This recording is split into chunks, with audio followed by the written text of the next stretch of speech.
अंत्येश बरुआ द्वारा निर्देशित इस फिल्म से A.L. सेगर ने देवदास फिल्म अभिनेत्री जमुना बरुआ ने देवदास फिल्म में और राजकुमारी ने चंद्रवंशी की भूमिका निभाई। फिल्म अभिनेत्री जमुना बरुआ ने देवदास फिल्म में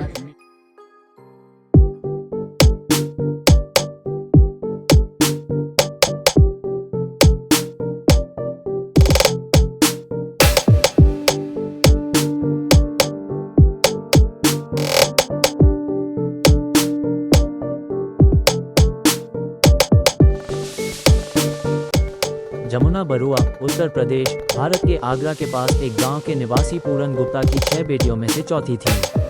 उनकी प्रत्येक बहन का नाम गंगा, जमुना, भागीरथी आदि भारतीय नदियों के नाम पर रखा गया था। संयोगवश जमुना भारत के प्रमुख फिल्म निर्माण शहर कलकत्ता में बस गईं। मूल रूप से असम के गोलपारा जिले अविभाजित के गौरीपुर की रहने वाली जमुना का विवाह दिग्गज अभिनेता निर्देशक प्रमथेश बरुआ उर्फ PC बरुआ से हुआ था, जिनका 1950 में निधन हो गया।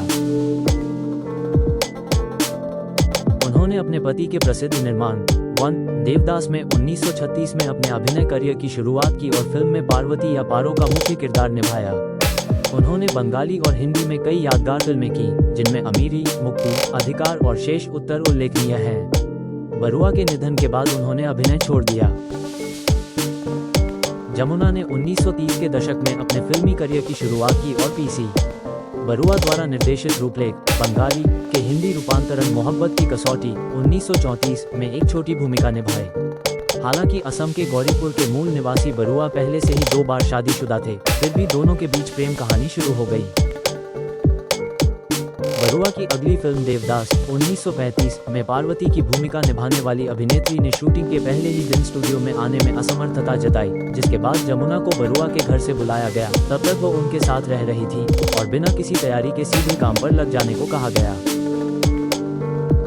इस प्रकार वो भारतीय फिल्मों की पहली पार्वती बनी। मिस लाइट ने बेहद लोकप्रिय शरद चंद्र उपन्यास के मूक संस्करण में ये भूमिका निभाई थी। ऐश्वर्या राय अब तक की आखिरी पार्वती हैं और देवदास को कई बार बनाया और रीमेक किया जा चुका है।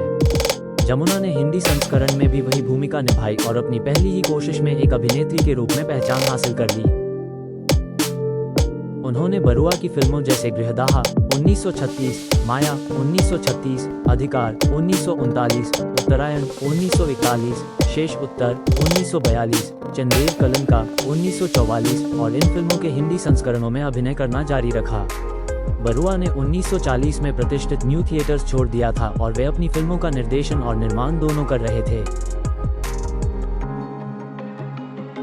इसके बाद उन्होंने बरुआ द्वारा निर्देशित कई हिंदी फिल्मों जैसे अमीरी, पहचान और ईरान की एक रात में अभिनय किया। हालांकि इन फिल्मों से न तो बरुआ और न ही जमुना की प्रतिष्ठा में कोई इजाफा हुआ।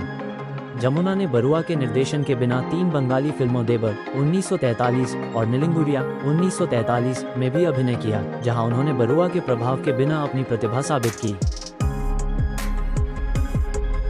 उनकी आखिरी फिल्म मालंचा 1953 भी बरुआ के निर्देशन के बिना ही बनी थी। उन्होंने इसके हिंदी संस्करण फुलवारी 1953 में भी अभिनय किया। 1951 में मात्र 48 वर्ष की आयु में बरुआ की मृत्यु ने जमुना का जीवन पूरी तरह बदल दिया। बरुआ से उनके 3 पुत्र थे, देव कुमार, रजत और प्रसून। उस समय वे सभी नाबालिग थे और गौरीपुर एस्टेट ने उनकी कोई भी जिम्मेदारी लेने से इनकार कर दिया।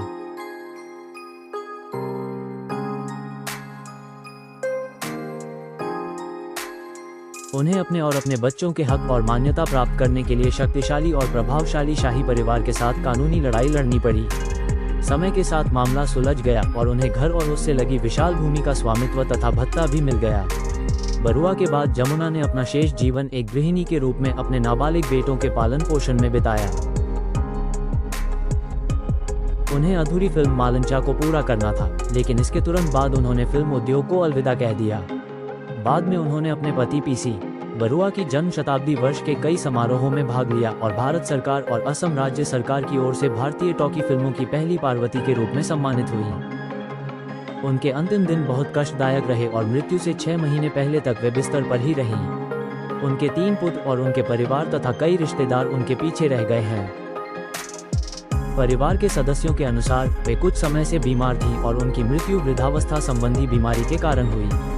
उनका निधन दक्षिण कोलकाता स्थित उनके आवास पर हुआ।